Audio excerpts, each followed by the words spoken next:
Hello, everyone. This is Roy Barker with episode 3 of the Senior Living Sales and Marketing Podcast. Today, we are fortunate enough to have Ken Tucker, the founder of Changescape Web, which specializes in search engine optimization, website design, reputation management, social media marketing, lead generation, and marketing automation. Ken is a StoryBrand certified guide, a master Duct marketing certified consultant, and an inbound marketing certified professional, and an SEO for growth consultant. Ken is the author of Social Media Marketing for Restaurants and co-author of Reputation Management. Ken created and taught one of the first college credit social media marketing classes in the U.S. at St. Charles Community College. He has taught a course on content management systems and serves as a co-chair of the St. Charles County Chamber of Commerce Technology Committee. Ken, welcome to the show. Thanks, Roy. I'm glad to be here. Appreciate you taking time out of your day. There's so many great subjects that you're an expert in. I would love to talk about, and I think we're probably going to have to end up having you come back again to address some of these, because the two that have been on my mind this last week that I really think that you can speak to are going to be the reputation management portion and the local search engine optimization. Of course, as you know, in the senior living industry, reputation is everything because we take care of people's loved ones. And so somebody getting a bad review or bad word of mouth going around can be very detrimental to the stream of prospects coming in. And then also, some of our markets are getting more and more crowded and they're getting more and more noisy. And so making sure that we can tune in on the local search engine optimization is going to be key to growing occupancies for our industry going forward. So having said all that, absolutely. Having said all that, let's start out with the reputation management piece.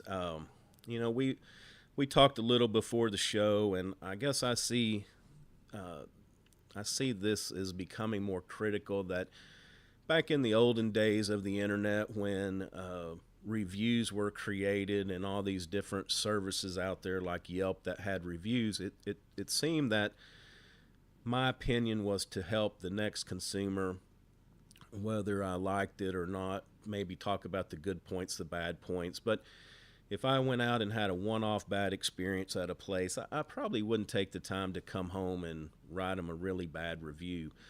But I feel like as we've progressed that reviews have become a lot more punitive, and maybe I was having a bad day, maybe the company that I was at, whether it's a service or a product, maybe they were having a bad day. We just didn't gel. And so now I rush home to write a bad review.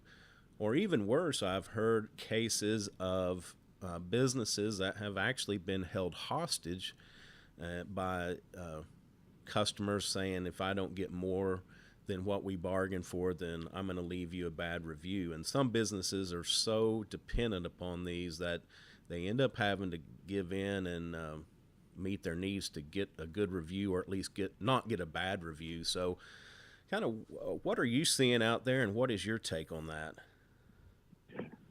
Well, yeah, I mean, everything you mentioned is certainly a possibility, and it's a real shame, that people are being very punitive about things.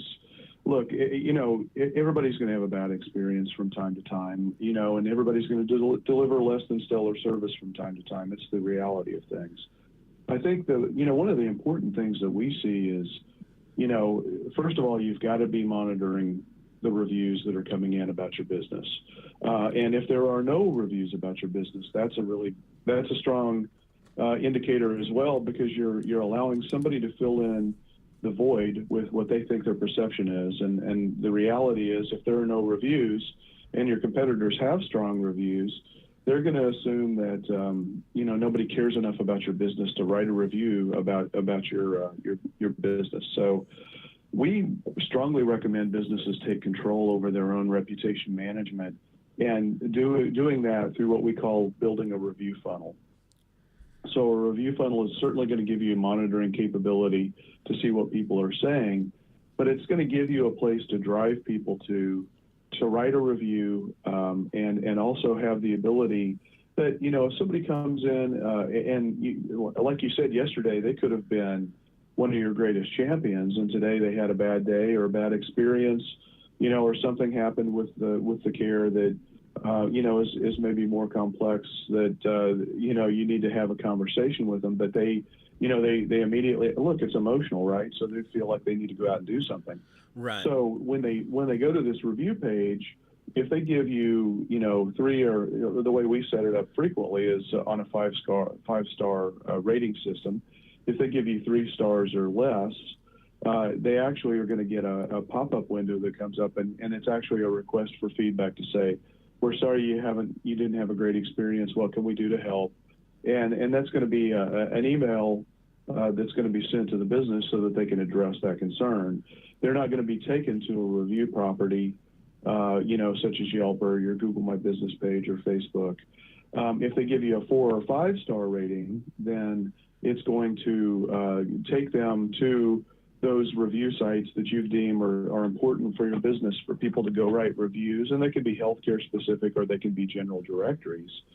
And then people can go through, but you already have a pretty good idea. I kind of refer to it as a review gate, where somebody is going to click on, that based on the number of stars they're going to give you, they're going to be taken to a pop-up that then has, okay, here's my Google link, here's my Facebook link, here's my Yelp link, here's my Health Graders link, or whatever is appropriate, and then they can go from there. That way, you're kind of intercepting those experiences where people need to vent before they're actually going to go out there and write a review. Now, there's absolutely nothing you can do if people go directly to your Google My Business page or your Yelp page and they go write that review. What in that case, but if you do take control over the process and you drive people to this review page, you're going to have a little bit more control. Okay. So that's one thing. Okay. The other I guess the other thing is, when somebody does go out there and write a less than stellar review about your business, we always recommend that you respond to those reviews, but be really careful about that. Actually, when you look at what Google is wanting to see right now is it wants to see response to every single review that's out there, and whether it's positive or negative. If it's negative, what we recommend a business do is they go out and they say, again, we're sorry you didn't have a great situation. Your feedback is important to us. Let's talk about this, and then take it offline and give them either a customer service phone number or a customer service email address, and then take the rest of that conversation offline. Okay. When you do that, you might have the ability to talk things through. You're not going to be in this nasty back and forth situation where everybody's going to see everything going back and forth online. Some of that may happen, right? So, but take it offline, and then some of those customers might be willing to go back in if you explain the situation, if you address their concerns, and maybe they're going to change their 3-star rating to a 5-star rating, and maybe they're even going to say, I was really frustrated at first, but these guys worked with me. They helped me understand the situation. They took care of my needs and my family's needs, and all's good. Right. And so you can turn a less than stellar situation into actually a positive customer experience. Yeah, because I think customer service opportunity. I think a lot of times I think you hit on the point. A lot of times they just want to be heard, and if I have a bad experience, and while I'm at the store or restaurant, if I try to address the manager and I don't feel like that they were paying attention or that they really cared what I was saying, then I think that's when people go home frustrated, and really all they want to be is heard. If they could be heard and addressed, then that goes a very long way in solving the issue. But yeah.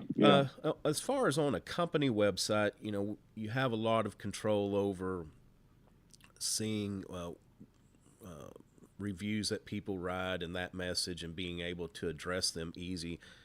I guess the tricky part to this is there are so many other places that people can go say something uh, derogatory about you or your business. Is there a compilation where you can find all of these at once? Do you just Google your business name and hope that it comes up, or are there like a registry of review sites that you can look at to know where to go exactly look for this? Yeah, there are a couple of things. So first of all, if you just let reviews happen, they are going to skew toward the negative. It's just human nature. When we have a bad experience, we feel like we've got to go on a mission and protect other people, right? So, it seems like it motivates us more. And study after study after study shows that if you just let your consumers or your customers write reviews as they are having their experiences, they're going to skew to the negative. So that's another reason why we really recommend a business take control over their reviews and go out and ask happy, satisfied customers to go write reviews. They'll write a review for you, but you need to ask them, and you need to develop a process and a system to make it super easy for that to happen. Right. So that's certainly one component. There are some management tools that are out there that will allow you to monitor what people are saying about your business online. For one, I would recommend setting up, a Twitter monitoring system, using a tool like Hootsuite for @mentions or conversations about, either by brand name or by, your business name, or even important caretakers' names. And you can do that in a tool like Hootsuite very effectively and monitor like Twitter conversations. Okay. But in terms of specific reviews, there are review monitoring systems that are out there as well, and some of those are going to monitor all review systems that you want to sign up for. In other cases, and this is kind of where reputation kind of merges into a little bit more local SEO flavor. There are all these directories that your business gets listed on, and some of these directories also allow people to write a review. As an example, City Search is a directory that your business may be listed on, even though you never actually go out there and create it. City Search is going to build a listing of all of the local businesses that it can find through whatever algorithm it's pulling from, whether it's pulling from the Secretary of State office, which in Missouri, where I'm based, that's where businesses are listed. When we create our companies and we establish our businesses, the Missouri Secretary of State's office lists us there. City Search might pull from there. It might pull from Google or Bing search results. It might pull from other directory systems that are out there. And so it's going to have a record of your business. And if somebody does a Google search and they find your name, they might find the City Search listing, and that's where they may go write that review. So if you have a directory management system in place, then it is going to notify you every time somebody goes and writes a review on any of these general directories that are out there, like a City Search. Okay. Now, if you're in the healthcare specific industry, there are healthcare add-ons that you can buy that will monitor, the reviews that people are doing on the healthcare specific directories. And also there are just review monitoring tools specifically that will look for those as well. Okay. Yeah, and it kind of goes back to the old adage, and this was been many years ago, but the saying used to be that a happy customer told one of their friends, where a dissatisfied customer told 8 of their friends. I don't know if that's still I don't know if that still holds true with those numbers, but it's typically right. It's harder to get happy customers feel like that they were supposed to be happy, and so that it's really, unless they have an over-the-top experience, they don't really reach out and try to put that message out there, where if you have a bad experience, it seems like nowadays everybody wants to let everybody know that. That's correct. But if you ask people who are happy customers, and you make it really easy for them, you give them a review link and say, here, go to this place and write a review for me. and you tell them what the process is going to be like, they are more than happy most of the time to go do that. Now, there are certain industries, where people are going to be less willing to do so. And, I mean, if you're a certified financial planner, obviously, you can't, by regulation, you can't even ask people to go do that. But most businesses can, and they really need to, because it's online reviews right now, in combination with the quality and consistency of the way the business is listed on these online directories, is the number one factor for a local search. Okay. Especially online reviews, though. And so when you look at online reviews, there are a couple of different things that are really important to keep in mind. One is the overall, really probably three things. Number one is, what is your composite rating? That's certainly going to be a factor. And so if you had 10 reviews, what is your overall composite rating score? It could be 3.8 out of a 5-star rating, or it could be a 5 out of a 5-star rating, or whatever. So that composite review score is important. The total number of reviews on particular review sites is important. So if you have 5 reviews and your competitor has 25 reviews on a particular review site, that's maybe gonna tip the scale for your competitor instead of yourself. And then the third thing is what we refer to as review velocity. And this is where you're getting a constant stream of people writing reviews about your business. It may be great. Maybe 2 years ago you went out and you got 15 reviews on Yelp or your Google My Business page. Those are typically the 2 sites that are going to show in local search results most prominently. But you haven't done anything since.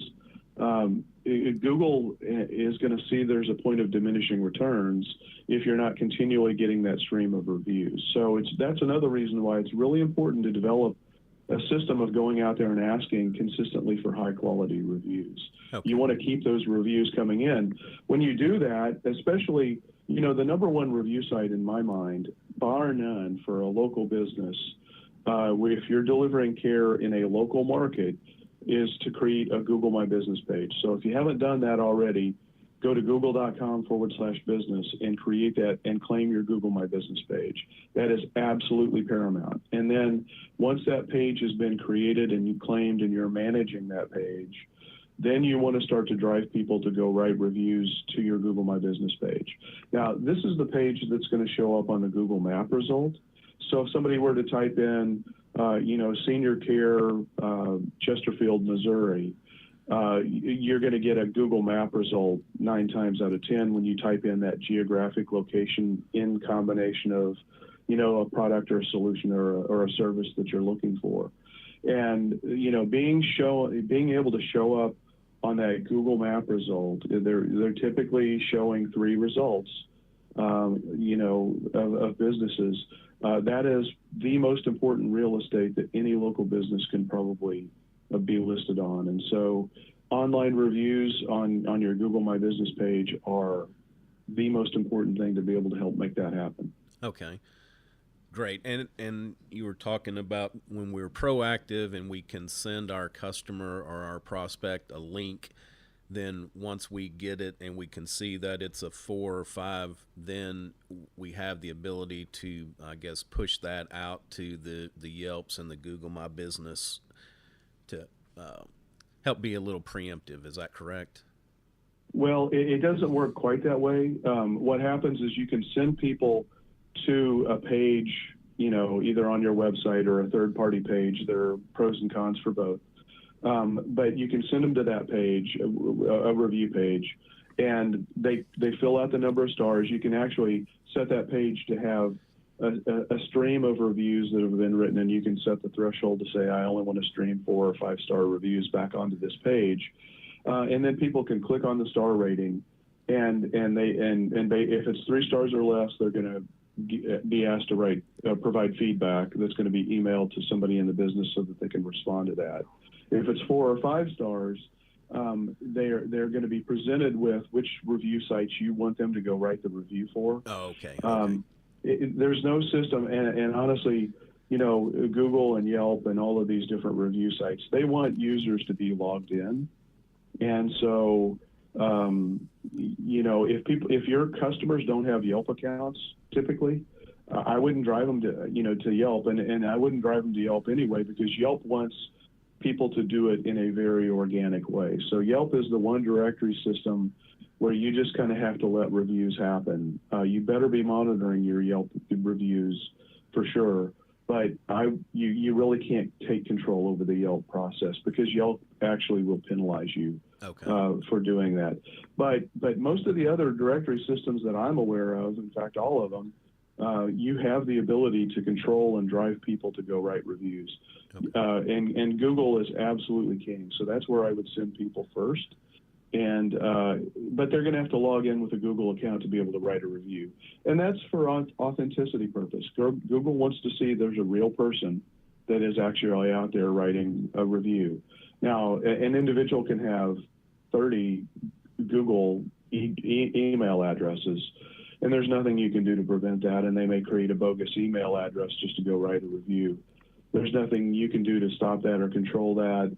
But if somebody is abusing the system, there are ways to try to get Google to adjudicate the process and clean things up. Yeah. It's a painful, it takes a lot of time, and it's a big hassle. But sometimes you can do that, and Google will do it if the review came from an employee. Where an employee was disgruntled and they went out there and wrote something negative about your business. You can go to Google, and they will help you address that. Okay. Yeah, I've read a lot more press recently about people beginning to fight, not the companies, but the Googles and the Yelps, trying to put policies in place to help to alleviate fake reviews or get them off, quickly before they damage somebody's business. Yeah. And I mean, there are stories out there, and actually, I work with a web property where people reported a listing that I work with and manage, saying it wasn't a real business, and so Google took the page down, and so you have to go back and you have to prove, you're a real business entity doing business at that physical location, and you might have to provide a picture of a name on the sign that shows you're operating out of that business, and send that to Google before they'll establish your Google My Business page again and let you manage it and have it verified by Google. And we've also, I've got some marketing colleagues of mine that I know have had people where their competitors go in and write really nasty reviews about a business, and they're not real customers. Oh, wow. And so, but those things, while it's unfortunate and it's a drag on your overall composite rating, I think if you go through the process and you respond to those reviews and ask to take it offline, most people, they're smart enough to when they read a review, they're gonna have a pretty good idea of whether it's a bogus review or not. Right. And if they see that the business actively cares and they're trying to go out there and reach out there and address frustrated customers, that's going to speak volumes. And honestly, when you look at the younger people, they don't trust a business that has only 5-star reviews oftentimes, because they just don't see that as authentic. So it's not the worst thing in the world to have a 3-star review, but I think you can say a lot to the world if you go out there and address an experience that somebody had when they gave you a 3-star review and say, we want to try to make things better for you. Right. Yeah, I think that just goes with it. There's always going to be problems in life. It's the way that you handle them is what shows the real character of the person or the business. So that makes a lot of sense. So yeah, absolutely. Now, as we've talked about this reputation management, it seems like it is tied a lot more closely to local search optimization than what I had thought. So can we in the senior living business, the some of these markets are getting very crowded, a lot of competitors. The one thing that I talk a lot about is that this isn't like the old days where somebody just sees a sign in the front yard and they walk in and they don't know anything about the business. Probably 80 to 90% of either prospective residents or their adult children or loved ones will go out and research the different communities. So when they walk in, they not only know a lot about you, but they also know a lot about your competitors. So how can a local brick and mortar business stand out in the local search area? Yeah, online reviews, really are the first most important step that I think a business needs to take. One of the things that's happening is this is not answering your question directly, but I'll come back around to it. Is Google has this project called Google Lens, and it's basically going to give you the ability to point your phone at a business. And if it can find that business and recognize that business online, it will present the reviews, and it will show you the reviews right there just by you holding your camera and pointing it at the business. So online reviews are really, really important. Now, having said that, my experience is that,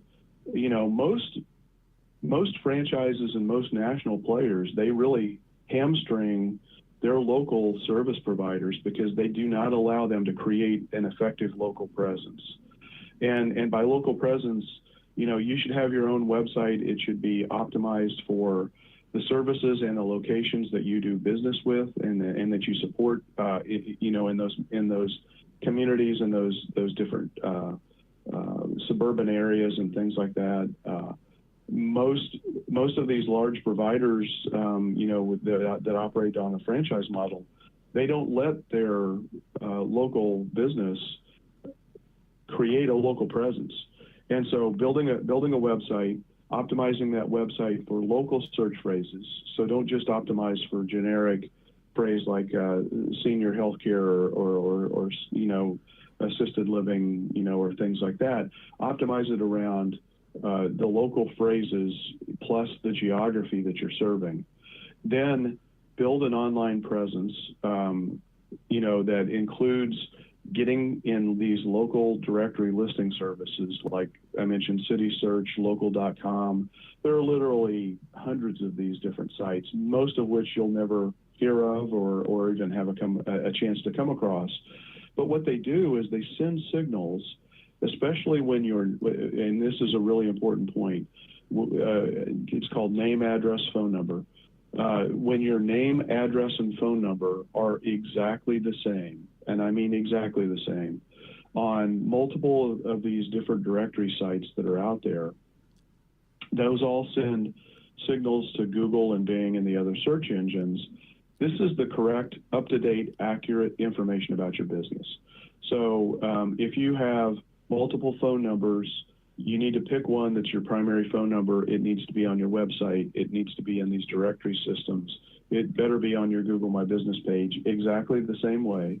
If you've moved recently and you used to work down the street or across town, but your physical address has changed, you're probably going to have problems with some of these directories and the way you're listed. So going in and cleaning up the way your business is listed, is a really important thing, because even an abbreviation of how you might spell street or suite, like if you're in an office suite, if you abbreviate it on one site and you spell it out on the other site, that's enough to create some confusion, and all of that confusion and all of that bad and inconsistent data hurts your rankings in search. And so when you go in and you clean all this up, you're sending a signal to Google and Bing, but Google is really the king, that you're paying attention to the way your business is listed online. You're updating it, and you're making sure that it's accurate.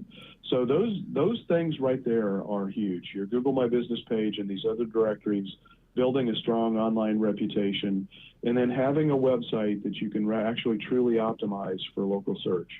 A lot of these franchise providers and big corporate providers that have maybe a presence in a local market what they do is they'll give their franchisee a single page, and they don't give them very much editorial control over what they can really do from a search engine optimization. So I'm very confident that most of your independent and smaller players in any market have a great opportunity to outperform these big national companies if they take control of their own local search. Okay. So what about name changes? Every now and then we may have, this is the ABC assisted living community, and then they go through an ownership or management change, and then they become the XYZ company. So when we talk about all these components for the local search optimization, how difficult is that to make that transition to get the new company name and face associated with the address and kind of get up to speed on that? Because I have had that happen before where a business has changed hands, and I'm out looking for Joe's Hamburger Shack, and it's Manny's Hamburger Shack, but on Google it's still with the old listing. Mm-hmm. Yeah, so there are a couple of different ways that you can handle that. I'm a really big fan of using a management tool that will allow you to manage and control and update everything from a single console, a single website, including locking down the name, address, phone number records, and actually scanning and removing duplicate listings that that might be confusing to the consumer. So you can go that route. It's obviously a more expensive route, but it gives you the ability to actively manage and control and update content and push it out to multiple sites all at once from a single site. So it could be a real effective powerhouse for you locally. But you can also go through a manual review process and find, there are tools that are out there. As a matter of fact, there's a tool in the footer of my website that you can run a free business listing scan, and it'll go out there and scan 70 different websites and show you how your business is listed there, or whether your business is even listed there. And so you can go through that, and then once you identify those sites, you can literally go in and manually claim them and update them. It's a labor-intensive, time-consuming process, but you can do it that way. If your only capital that you have to spend is somebody's time, then that may be the reality of what you have to do. But if you can afford to spend a little bit of money, using a tool and having a system in place to take care of that's a great way to go. The last way that you could do this is, through doing what I would call some kind of a citation blast strategy, where you could go use a tool like BrightLocal or Moz.com, and they give you the ability to create a record of your business with the accurate information, and then it will do a one-time push out there to these different directory listings. The downside of that is if you have changed your name or you've changed your physical street address, there's a chance that data will be overwritten by the algorithms over a period of time, because you're not going to be able to find and remove all of the bad data. But there are pros and cons, and we try to help everybody understand if they can get away with a cheaper solution versus if they've got a situation where they really need to have a full-time, regular managed directory system in place. Okay, great. That sounds like great advice.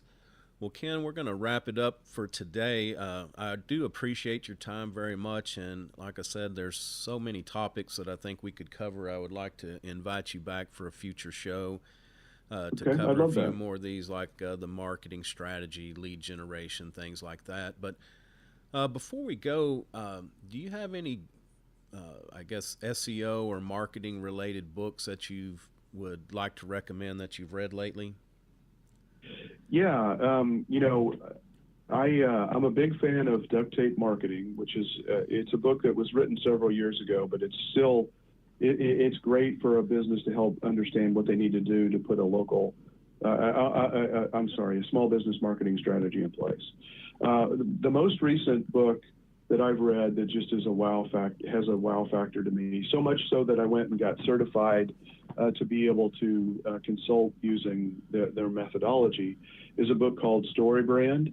It's basically about it's using storytelling, but it turns storytelling on its head a little bit from the traditional way that marketers tend to talk about it. Most marketers talk about story in terms of the brand being the hero. StoryBrand focuses on the customer being the hero, and the brand is the guide that has a plan that helps them achieve the outcome that they want to desire. And so story is really powerful because it's the way humans have communicated for, thousands and thousands of years. And so when you can do that, you can really clarify your marketing messages when you look at it from a storytelling perspective. So I would encourage everybody to take a look at that book. It's really easy to read. It's a fast read, and it's really powerful. Okay, great. Thanks. I will reach out and pick that one up myself. So if somebody wanted to reach out and get a hold of you, what are some of the best methods to contact you and learn more about you and your services? Yeah, so we actually have 3 different websites. We have St. Louis SEOforgrowth.com. That's stlouis.seoforgrowth.com. We have coloradosprings.seoforgrowth.com. And we have changescapeweb.com. Changescapeweb is our main company website. From there, you can find our contact information. You can find us on most social media at using the handle @Changescape.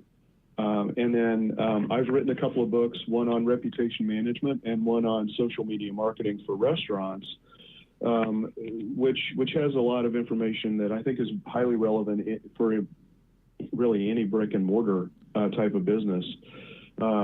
You can find those on Amazon. If you just do a search for me as an author, you'll find those 2 books there.